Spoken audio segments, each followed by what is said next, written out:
Hello, everybody, and welcome to another episode of Tribe TV here on the GIC.org. Today, we have a very special program. First of all, I would like to remind you all that today's program is going to be on our inner dialogue and why is it so important.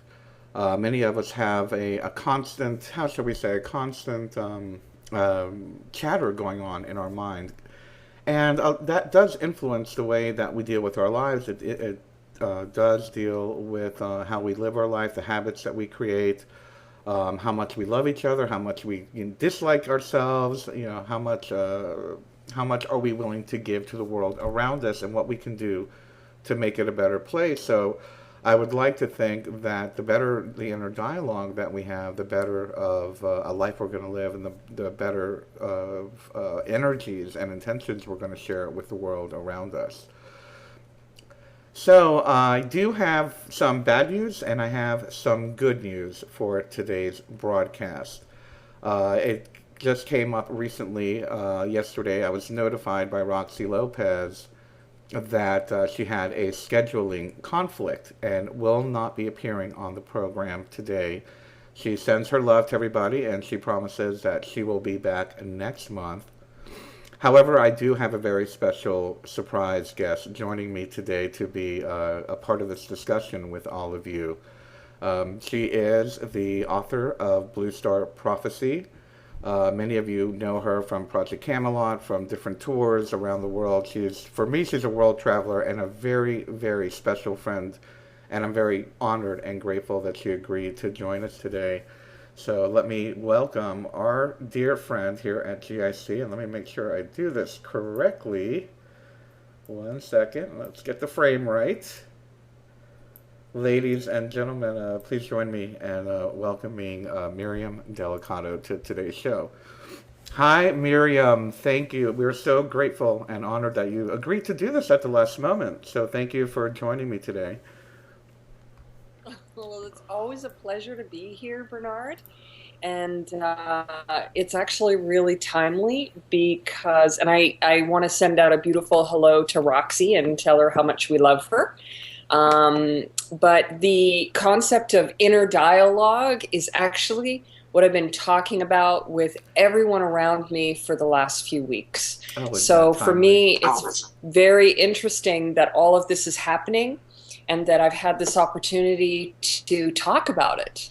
I was actually going to call you and say, hey, can we do a show? And I wanted to talk about what was going on internally for myself, to share with people. So it's sort of a blessing in all directions. So thank you. It's funny how everything works out just right, right?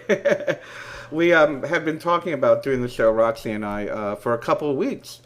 And when I spoke to Miriam, she was like, oh my gosh, it's so funny. I've been thinking about this. And she was more than happy to join us and discuss this particular concept with us. But first of all, Miriam, let's catch up a little bit. We haven't had you on a broadcast in a couple of weeks. And I know you've just recently returned home from your travels. And maybe you wanted to share a little bit about where you've been, what you're doing, and where you're headed. Well, I recently, at the end of November, actually, I left Canada and went to Colombia. This is about my fifth time that I've been there, and I had some things that I needed to, work on and take care of down there. It was the whole time that I was there, I decided to stay a little bit longer. And everything, of course, turned out to be a blessing. And this is sort of where we can even begin to talk about inner dialogue. Because I had no idea that I was going to be going to Colombia or anywhere. All I knew is that for about 6 months, I'd been sort of feeling and hearing a message that in December, for the month of December, I would be going somewhere. And originally, I had accepted an offer to go to Egypt with Camelot.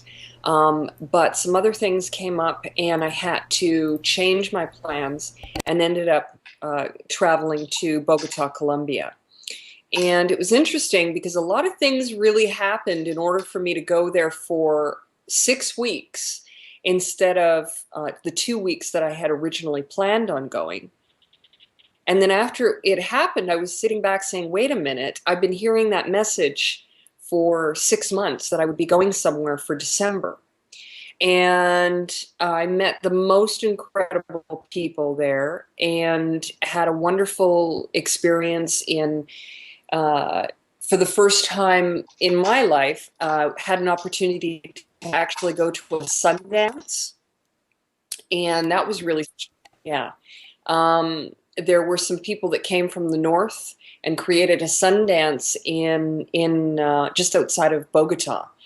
And we'll talk about that a little bit later, because it's about that inner dialogue. The whole experience of Colombia was about the inner dialogue and how it's transforming all of us. Because what I recognize in life is that whatever we have inside of us, if we start to see it, if we start to really see it, then we can look around and we can say, okay, they're seeing it as well.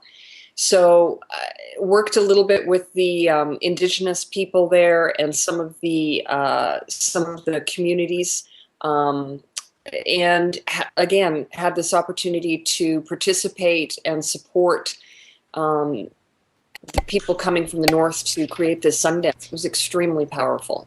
So I'm home now in Canada. Nice snow. Lots of snow.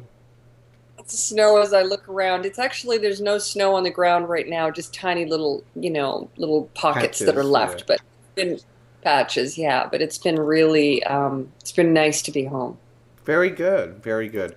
Now, let me start by saying that one of the reasons why I personally felt it was important to discuss the inner dialogue and what's it about is because for me, we seem to be moving, not only have we evolved from it, we're evolving into a space of where manifestation seems to be happening so much faster and so much quicker. We're hearing so much about it around the world. And so many of us on this path, whatever this path is, of consciousness, for lack of a better term, we seem to have been focusing mostly on our behaviors and what we focus on. For me, I believe that this is kind of the next step, is mastering our own thoughts and beginning to have a nicer dialogue with ourselves and really be repetitive on, and I don't mean repetitive in a brainwashing way, but repetitive in a gentle manner of kindness, of love, of expanding this awareness.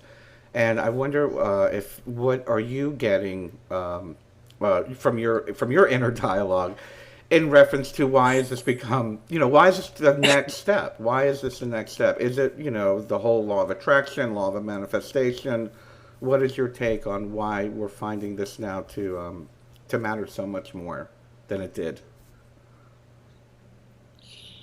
Oh, that's a loaded question. That's okay. A very big question. It's a very big question. So pick one aspect of it. Yeah. Oh, okay. Well, there's been this talk all over the planet really about how the world is changing, and whether you look at it from a financial viewpoint or you look at it from a spiritual viewpoint. The fact is that the world is changing. And the reason that all of the things around are changing is because of the way that we think. Mm-hmm. And so this is a very important aspect of this transition that we've been a part of on the planet as a collective. And of course, December 21st, 2012 was the big, moment of the century, really. And, people all over the planet were focused on that day. And I mean, the one good thing that came out of December 21st, 2012 was this global manifesting unity that happened. And people understood that they were going to be tapping into the collective consciousness in a way that was going to potentially have change. Because, of course, we know that a small group of people that are focused in their meditations and prayers on one specific thing does in fact have a consequence to the manifesting world itself, to the material world. So December, for myself, I started feeling people really starting to pray about the second week into November. I started feeling a really big shift taking place within me and within the people around me. I could feel the energy changing. And I believe that the focus on the thoughts has come not entirely from this one day. It's been years of building up to this. But the global consciousness movement, bringing together people from all over the world to pray and to meditate, was an opportunity to expand and open up even more the doorways into the other worlds, into the other unseen worlds, let's say, into the consciousness, the subconsciousness, the God consciousness, the source consciousness, the ancestors, the guides, the spirits, the everything. And so now we have an expanded mind as a result of it. And I truly believe that every person on the planet was affected by that. And the difference will only be the varying degrees of the effect. So now it's about what is the inner dialogue that we had during this time period for the last few years and moving forward. What is the inner dialogue that we've had?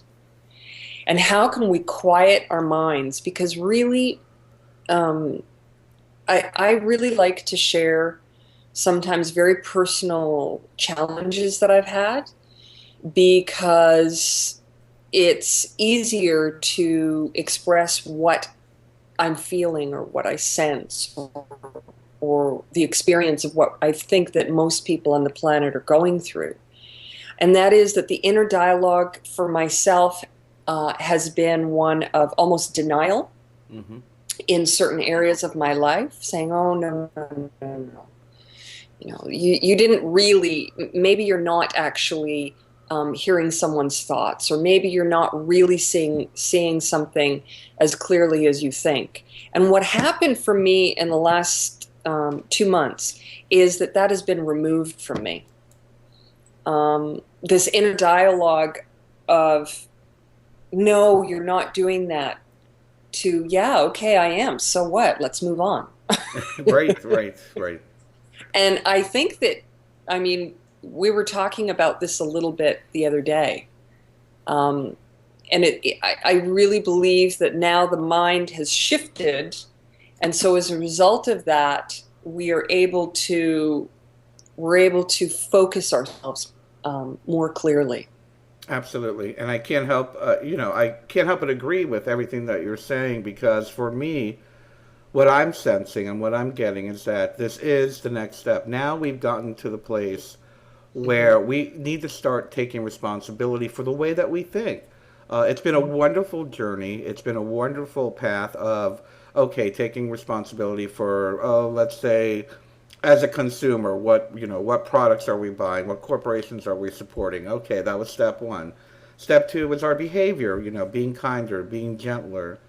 And now this next step is not only being kinder and gentler and being conscious of our interaction with society and, let's say, the consumer products that we use, but it's also the dialogue that we're using within ourselves. And are we being loving to ourselves? Are we using loving thoughts? Are we being grounded enough to really be able to listen to our intuition? And I feel that's one of the goals I have for today's show, is hopefully to explain a little bit something that I call monkey mind. And I got the term from a book called The Tibetan Book of Living and Dying by Sogyal Rinpoche. And it was a wonderful book, and he used the term monkey mind throughout the whole thing. And you can just imagine, you can visualize, a monkey jumping from branch to branch to branch to branch. And that is, how he visualized, your thoughts. You're constantly moving to the next branch, moving to the next branch. And who can deny not having monkey mind? We all basically get it. I don't even those of us who are, considered spiritual, or I do meditation twice a day, but I'll tell you, when I'm out of meditation, I do have monkey mind. What's next? What's next? What's next?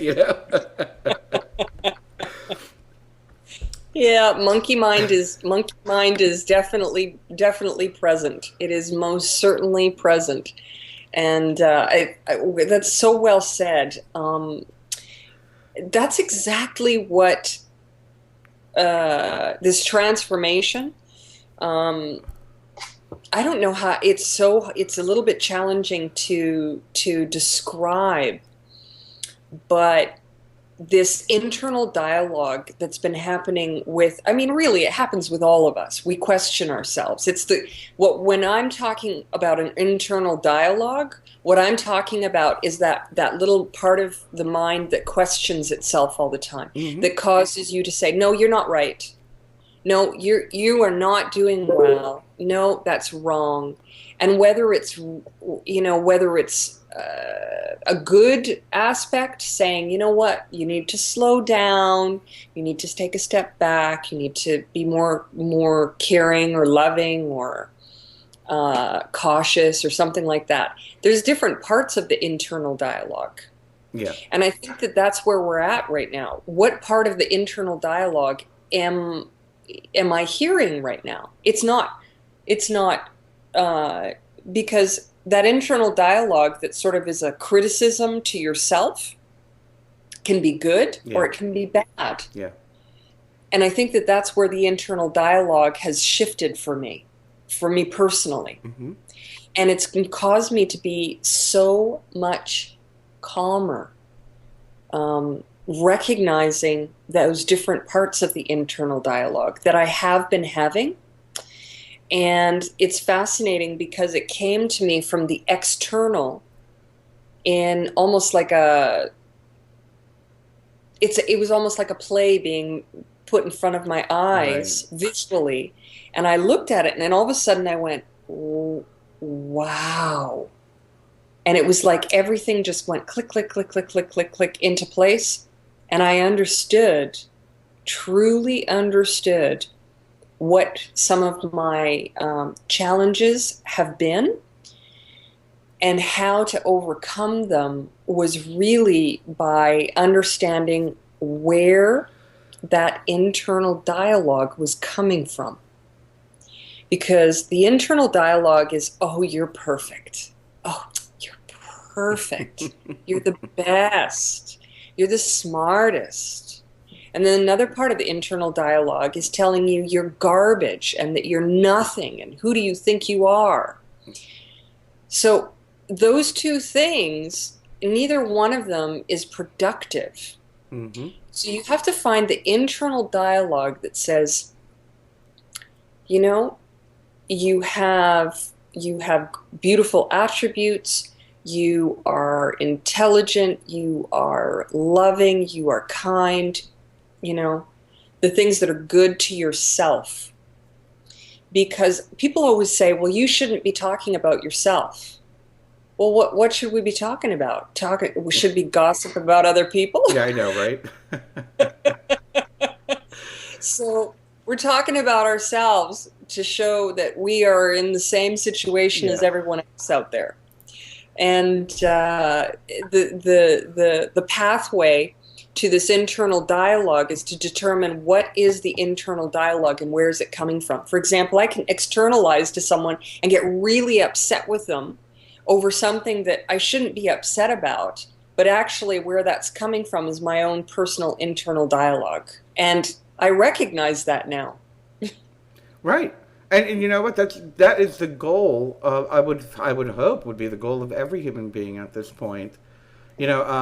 I can't help but want to paraphrase. I can't quote because I don't remember the quote, but I want to paraphrase Joseph Campbell, one of my favorite people. He's been long gone for years now, but I watched his lectures from Harvard for years, years.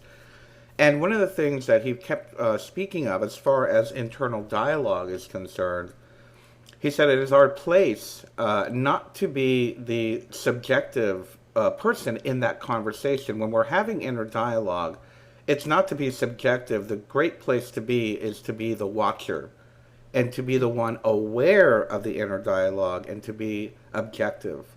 And again, I'm paraphrasing. So it's kind of like if we can remove ourselves from that inner dialogue and just watch it and say, oh, well, there's the negative ego talking to the positive ego, and they're bickering back and forth. You're pretty, you're ugly, you're great, you're horrible, you know. And just see, Yeah. you know, this is just it's just the brain doing its thing. But again, you know, I'm hoping just that we can have, because we're having this conversation live, and also it will be on archive on YouTube, that more and more people will start being aware of this internal dialogue and how it really does manipulate us. It manipulates the way our habits are, it manipulates the way we dress, it manipulates the way we eat. I mean, how many times have I, you know, wanted to eat raw foods because I'm like, oh my goodness, everyone's doing raw foods. I need to do raw foods.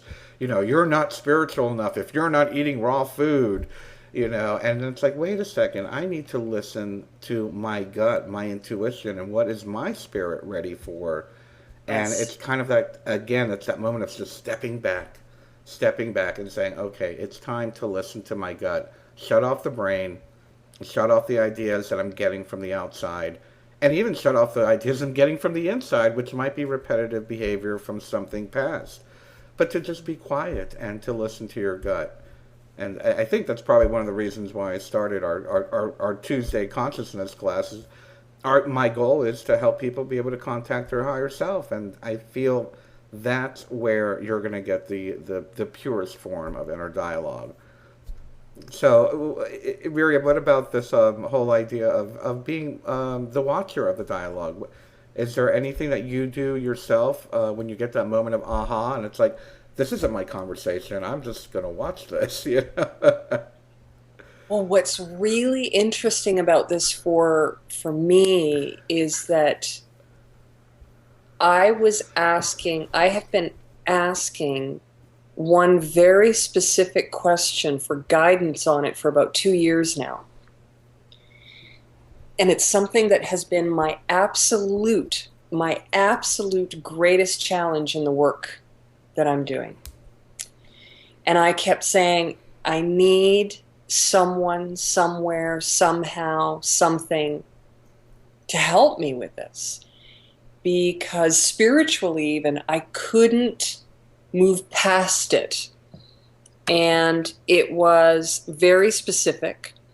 And and looking at it right now, let me back up for a second. I've got so many things going through my head. You said that being the watcher, of this inner dialogue. And it's fascinating because just prior to that, I'd said that what happened for me was as if I was hearing the internal dialogue was presented to me externally and like a Hmm. play. All these people around me were giving me something. And I went, it was all at the same time. And it was all surrounding this Sundance, in fact. And it was so powerful because I saw different aspects in fact of my internal dialogue. Hmm. Each person to me was and I didn't realize that as I was experiencing it. It took me a couple of weeks after that, and I was like, I don't know, everything just came together in my mind in a moment, and I went, wow, that's what happened there. So I saw the play of the external dialogue, which was my internal issues. And then I listened and looked at my actions. I looked at my language. I looked at my wording. I looked at the way that I held my body and myself, the tone that I was using with each person. And I said, oh, what was my internal dialogue? Because whatever was coming out of me was in part of my internal dialogue. And then I said, wow, this is what I've been struggling with for 2 years. There were aspects of it. And I realized I had some very profound realizations. And they were really, when the realizations came, it was about accepting myself in my responsibility, in my actions, in my words, in my everything. Not to say that I'm perfect and I won't, get upset with someone again, or I won't get into an argument, or, I'm human and we all do those things. I'm sure that even the Dalai Lama has, upset people with his actions. I mean, no one is perfect. But definitely there's been a huge change with the inner dialogue, and how I got there was to just continue asking. And I think that that's one of the most important things that we have to do, is this manifesting that where everyone's talking about and that you brought up. It's like, how quickly are our thoughts manifesting? Well, I asked for guidance on one particular area that I was struggling with and dealing with very specific people for the last 2 years. And I just didn't know how to deal with them.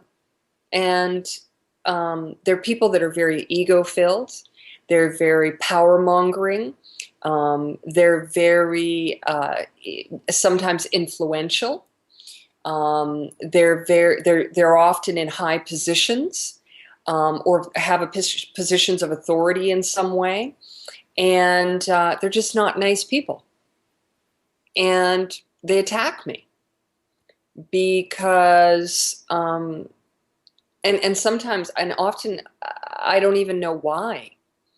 And I looked at that and I came to realize that no matter what they do, it is my internal dialogue that will say the outcome. And it actually doesn't have anything to do with the external conversations that we have. It actually doesn't. The internal dialogue that I have and what it is that I know or feel or sense inside of me is what gives the energy back out again. And that was something that I respect and accept in the manifesting stage of where we are right now. Does that make sense, Yes, Bjorn? it does. Absolutely, it does. It just shows the evolution of how you processed it, and I want to thank you for being so candid and sharing the way you process this, because, like you said, we're sharing what we're going through in hopes that others that are going through the same thing can align with it and feel it. And the way that you're explaining it, it's as if you were kind of, for lack of a better term, pushed into the place of changing the inner dialogue.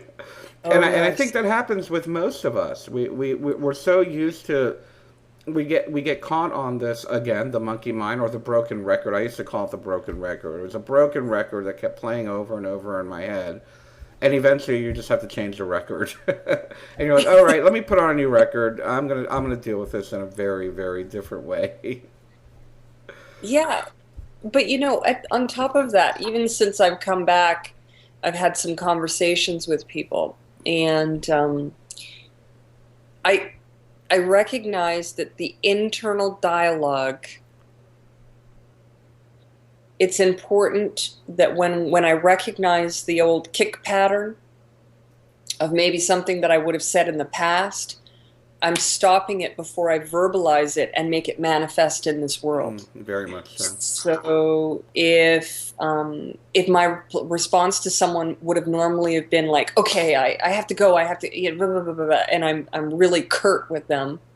Not that I'm not going to be in the future at some point, but what I'm saying is that there's more like, oh, stop, Miriam.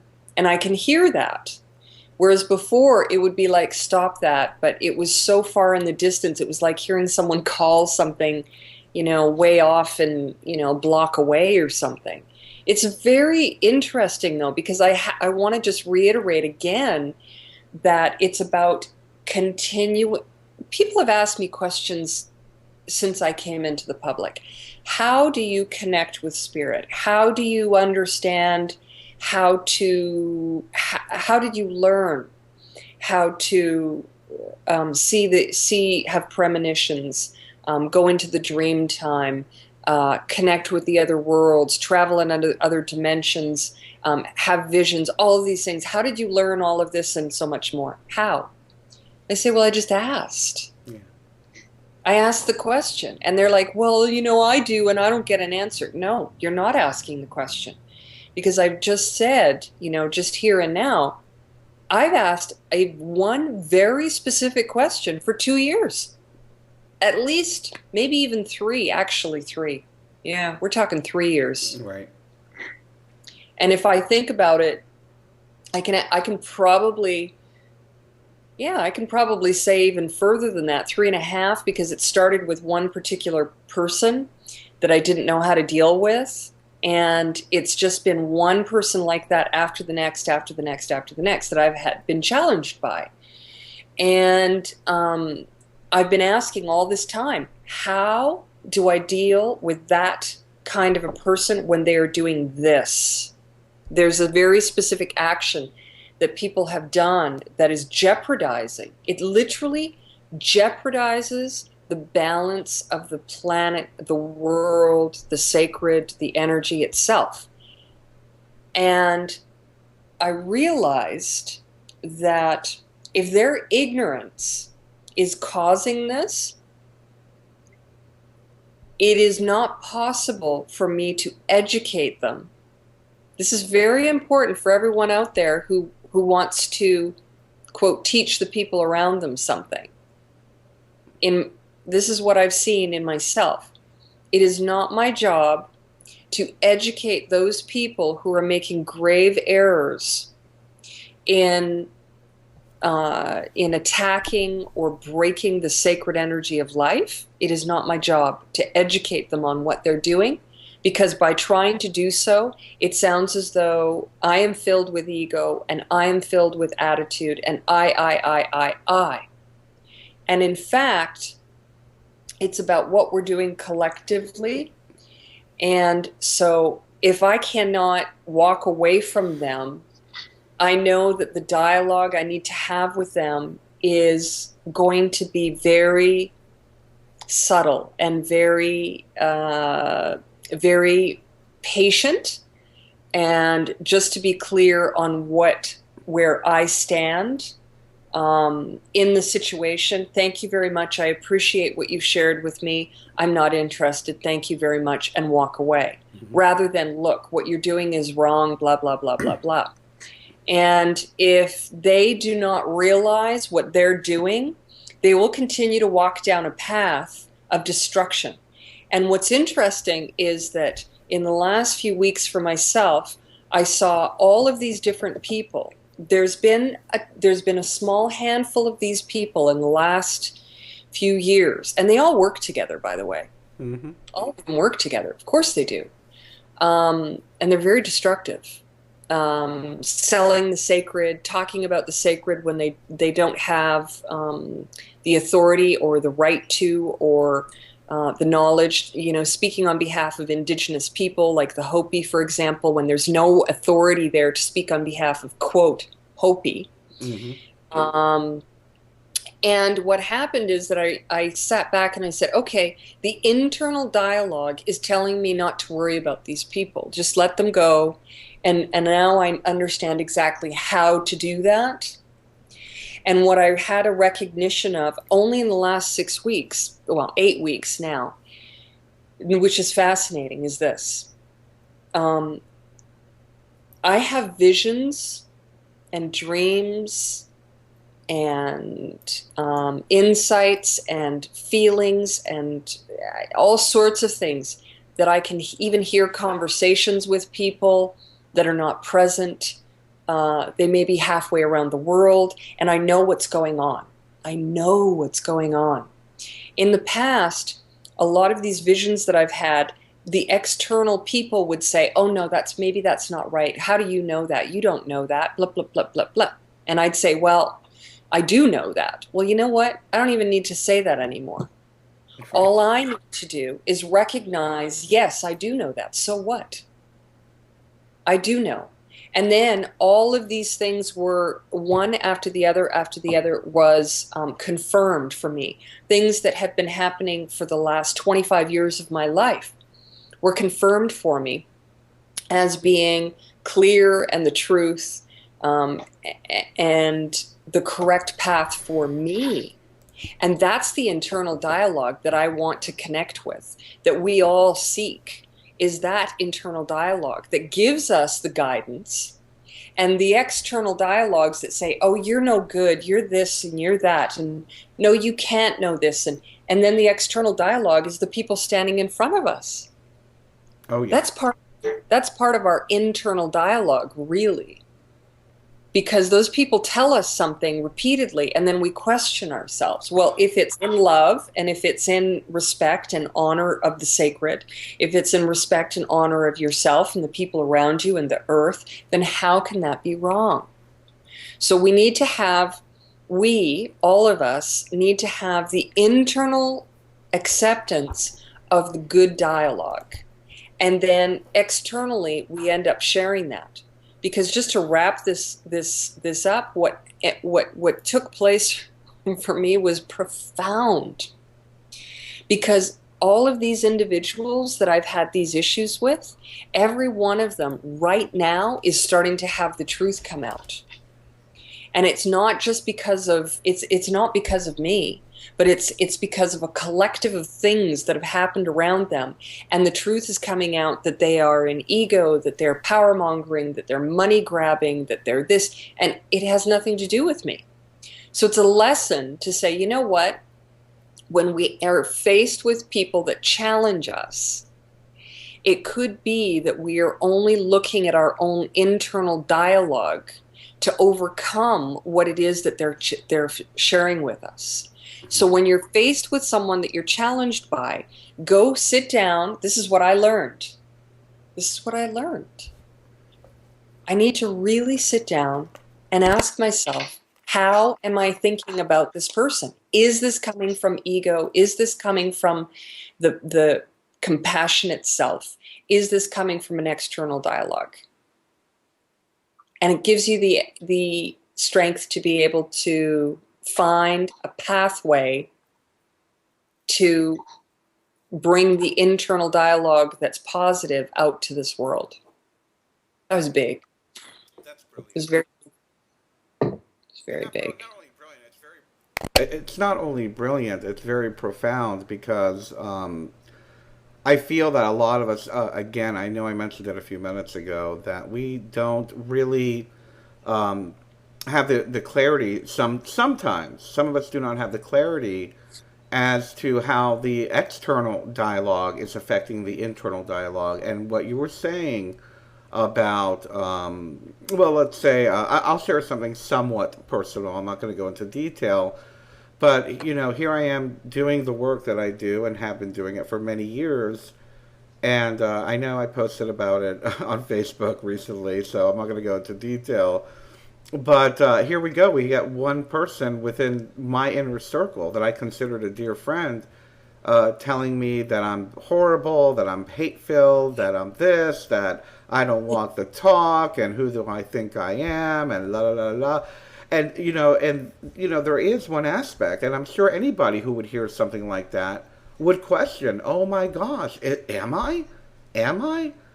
And I had to step back and do exactly what you did and say, okay, am I being affected by ego? I'm lucky enough to have friends like you and Roxy and other people who I call visionaries around the world that I can relay this information to and bounce the ideas off. And they're like, well, yeah, that's a part of the energy on this planet right now. And yeah, once in a while you might come off that way, but it's not who you are in your spirit. And so I was like, okay, well, now the next question I had to ask myself was, is it appropriate for me to allow someone who feels this way about me to constantly be feeding me these thoughts? And then that's when I said, you know what? I owe my spirit. I owe the vigilance of the work that I do to say, you know what? This person can no longer have a special VIP link to my heart, or a special VIP link to my spirit, if that is what they're thinking about. If that's what they're thinking about me, if that's what they're perpetuating within themselves, and if that's their inner dialogue about me, again, what about the other person's inner dialogue? If that is their inner dialogue about me, why would I want someone who feels that way about me to have that ability to not only upset me, but to make me question my work and the work that I'm doing on this planet and have been doing for years? Um, it's funny. Again, I just want to mention another quick anecdote. Is today I got the same question from somebody else. What do I do about this person and this and that? And I'm like, you just need to ask yourself. First of all, we cannot force other people to think the way that we do. Hmm. I did a video on it a couple months ago about, the movement calling people sheeple and how we need to stop that because they're on their path and they're where they need to be. However, you need to question how close your proximity to them needs to be for your Right. path. So it's up to your path and listening to your inner dialogue and making the right decisions when it comes to something like that. And I'm sure I you felt the same thing once in a while, Miriam. Oh, I've had a lot of people on the path rip me to shreds. Yes.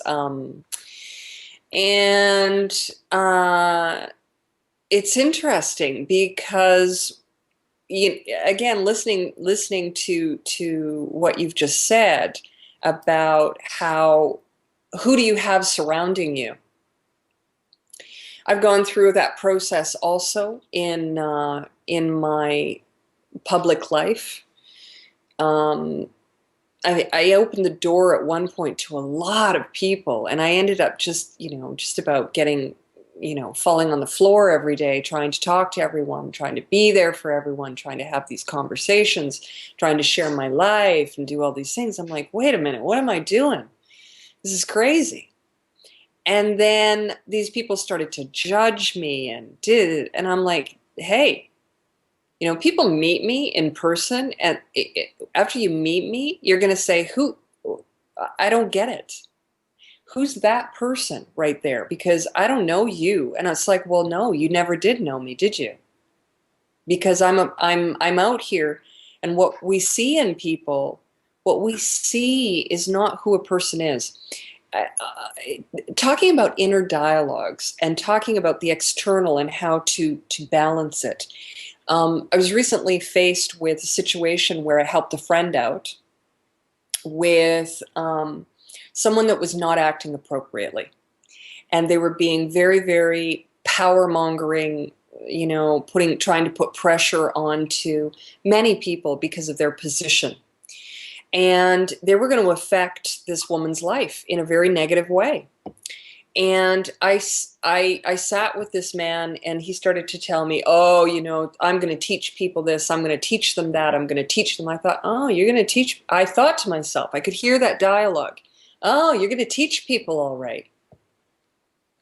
And then I looked at him before I started to really speak. And I said to him, I said a few, thank you for taking the time to speak with us and so forth. And I honored his position, who he is, his dedication to the sacred. And then I said to him, before I said, I know who you are because I've been told, and, et cetera, et cetera. And then I said, but before we begin to speak, I need to share with you who I am and my history, because then we can truly speak to each other. You see? So when we're looking at people and we're judging them, we have to look at it that we don't know those people. We don't know their paths. We don't know their hearts. We don't know their minds. We don't know their thinking. And when we don't know, what happens is our own personal internal dialogues will tell us that person isn't nice. That person isn't responsible. That person is mean. that person is, and we judge them. That's what the judging is. It's Yeah. because we don't know who they are.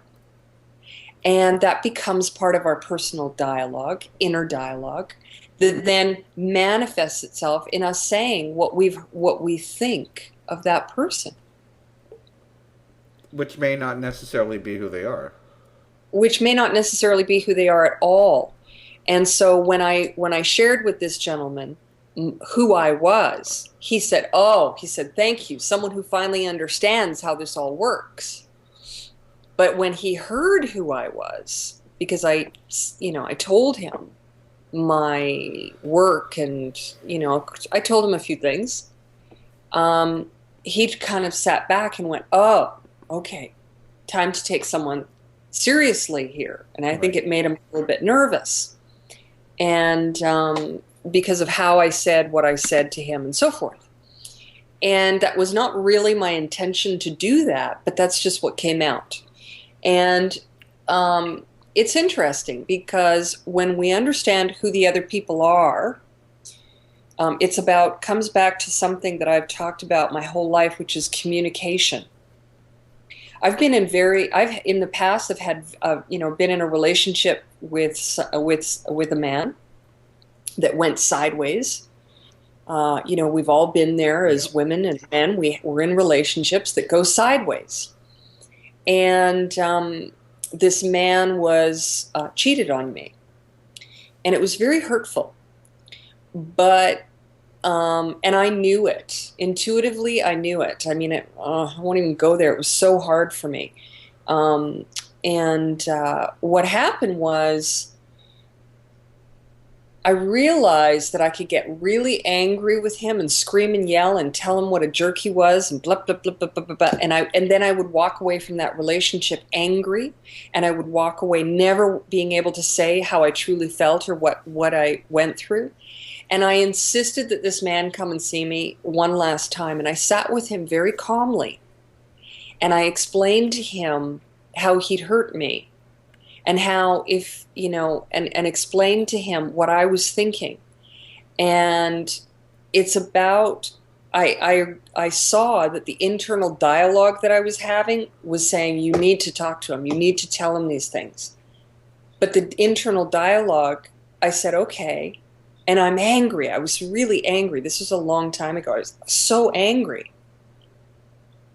But the internal dialogue said, be angry with him, and the internal dialogue said, be gentle with him. He's struggling also.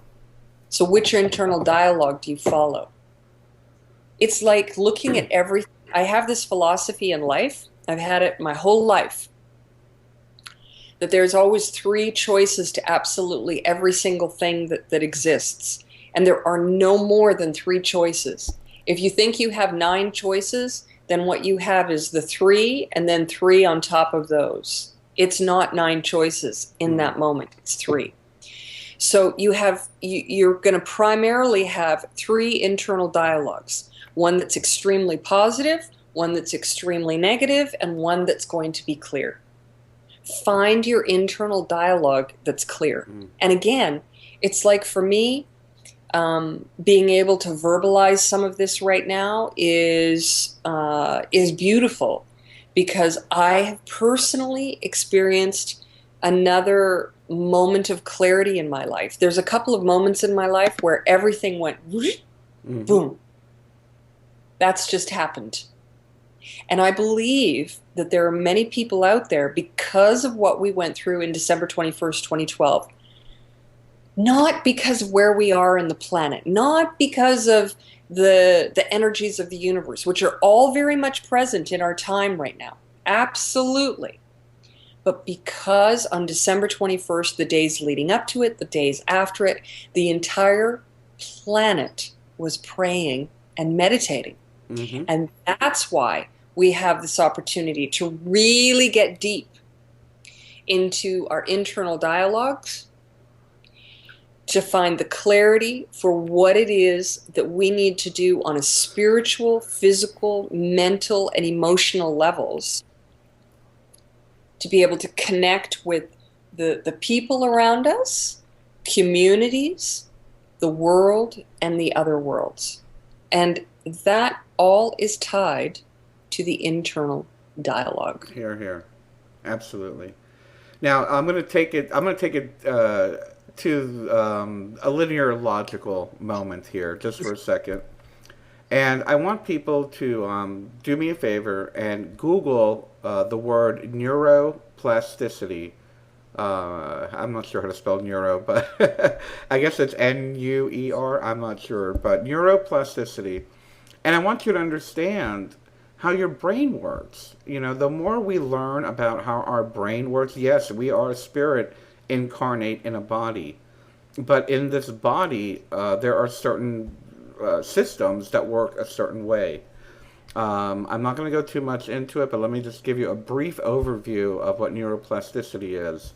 Neuroplasticity is basically, let's say, to give you a visualization, that you wake up every morning and you put on your left shoe first. By doing that every single morning, you're creating a pathway in your brain. It's almost like walking into the woods and creating a path, and eventually you're going to wear down the path where you have a nice clear path. You've basically, you know, killed all the plants in the way, which is another story. But anyway, you've basically worn a path. It's a path that's been, you know, walked on. It's a path that's easy to see, and it's an easier path to go through. That is what happens with the way our brains work. So when, let's say, for example, if we're talking about inner dialogue, I have something that I've spoke of this week on our show, a bad habit of inner dialogue. One of my bad habits of my inner dialogue is when let's say I drop a dish while I'm washing dishes, or I spill the cooking oil when I'm frying matzo balls or whatever, potato pancakes. And the first thing I'll do is I go, "You idiot." And I say it out loud, "You idiot, you idiot." And I caught myself several weeks ago and I said, well, this can't be helpful. This can't be positive for me to have this habit. And it has become a habit. I caught myself today. I don't know what it was, but I was like, "You idiot." I heard myself say it out loud. And I said, oh, no, no, no, this has to stop. This is not the kind of dialogue that I want in my life. If I'm doing this to myself, no wonder I'm allowing other people to do it to me. So, again, going back to neuroplasticity, what has happened with me and this term of calling myself an idiot when I drop something or I bump my knee or whatever whatever the happenstance might be, it has developed a neural pathway where that is where my brain neurons and transmitters have gotten used to it. It's become a habit for when something happens that it automatically goes down that neuro channel. What neuroplasticity talks about, and I would love to eventually, and if anybody knows anyone who's a scholar on it or really knows enough to speak about it, I would love to have somebody come on and tell us a little bit more about it. But what happens is you have the ability to train your brain to go in another direction. The only thing is that you're going to be creating a new pathway, and it's not going to be easy. So it's a matter of catching yourself, not wanting to go down that path, and retraining your brain. So it's a matter of retraining your brain, and I find it to be a very fascinating concept. And I think that, again, it's called neuroplasticity. So if you have the opportunity, go ahead and look it up on Google and see what you can find on it. I would suggest that just being aware of the problem is going to be helpful, and just stopping yourself and the intention of not wanting to do it again will be enough to help you create a new neural pathway. Miriam, have you heard of neuroplasticity at all? Oh, yeah. In fact, when I was with the tall blondes, the tall blonde-haired, blue-eyed beings, aliens, ETs, star beings, whatever you want to call them, in 1988, this is one of the things that they talked about to me all the time. Really? And they still talk about all the time with me. And I think that it would be really great, and I would love, love, love to do a special program with you. Yeah. on just this, because right now, this is something that people need to really understand. And I know quite a bit about this process, from a scientific, I mean, from all of the information that was given to me, and I'd love to do a program on this, Oh, me as too. well as talking about the brain, and how we can get it to function, and what we can do, and how that happens, and yeah, it's a very big subject. Yeah, And that's it is very much present in my life always. Sometimes, that's where the slipping comes in, where we go, oh, well, we learned all of this, and then we slide backwards. always. And everyone is in that same position. Yeah. But it's about getting back to, refocusing your mind into a specific area. And that's where I said, I've been catching myself before it gets verbalized, something that I would normally say that maybe isn't doesn't sound respectful, or doesn't sound nice, or eh, now I'm like, I'm stopping that flow and rechanging, and I'd love to do a program on just this. I think it's really important, in fact. Very much so. Very much so. Well, believe it or not, an hour's gone by. Can you believe it? And I'm sorry we just touched on neuroplasticity, but if anything, this gives us something to look forward to do together in the future, Miriam. And I look forward to us putting together a program like that. It's exactly 1 hour, and before we go, I would like to ask you, Miriam, our friends who are watching Tribe TV. This is a new, fairly new program for GIC, and this is the first time we've had you on. So maybe some people may not know where to find you, or buy your book or whatnot. Can you give us that information and share that with us? Yes, thank you, Bernard. You can reach me at www.bluestarprophecy.com. I'm also on Facebook. I also have a Twitter account, and absolutely, I would love to see many, many people come and stay in touch, because in the next years to come, we're just all becoming more of a family. Yeah. And thank you, thank you, Bernard. And they can also purchase my book through my website, bluestarprophecy.com. Thanks, Awesome. Bernard. Awesome. And of course, I don't know if you wanted to get into this too much. The Great Gathering. Do you want to share that now, or do you want to wait till it relaunches? We will wait until it Okay, relaunches. so keep an eye out for the Great Gathering. Anyway, as you know, Miriam and I have been friends for a couple years now, and she's probably one of my most. Her and Roxy are the ones I hold very dear to my heart in this work, and I'm very grateful that you were able to join us today. So I really appreciate and I'm honored that you decided to join us this hour. So thank you, Miriam. Oh, I love you, Bernard. Thank you so much. I also just a reminder, please. Today is Thursday. On Monday, actually, we have a mutual friend coming on our radio show this Monday. We have Ilya Nabotovsky and Neil Guar are going to be joining us to speak about their second Cosmic Reunion Conference. It's Excellent. very interesting. If I'm not mistaken, another good friend of ours will be headlining, Anelia Benz. It will be one of the big speakers there. So we're going to be speaking with them this Monday at 1 p.m. Eastern Time. And I've got the opportunity now, so I may as well. I believe this is our first video that I'm sharing this on, but we are moving. GIC Radio will be moving to Revolution Radio. We're going to be joining Miriam's friend, Carrie Cassidy, and we'll be joining Dave Corso, Sean David Morton, Willem Spencer, and Roxy Lopez and Kathy Bilski. They're all on Revolution Radio, and we're going to be moving there on February 18th. New time, 10 a.m. Eastern Time. And I think that'll accommodate our friends in the UK a little better. So I am very excited about the time slot, and I'm very excited about having the Revolution Radio audience joining us and getting to hear our talks together. This next live stream show will be on Valentine's Day, believe it or not.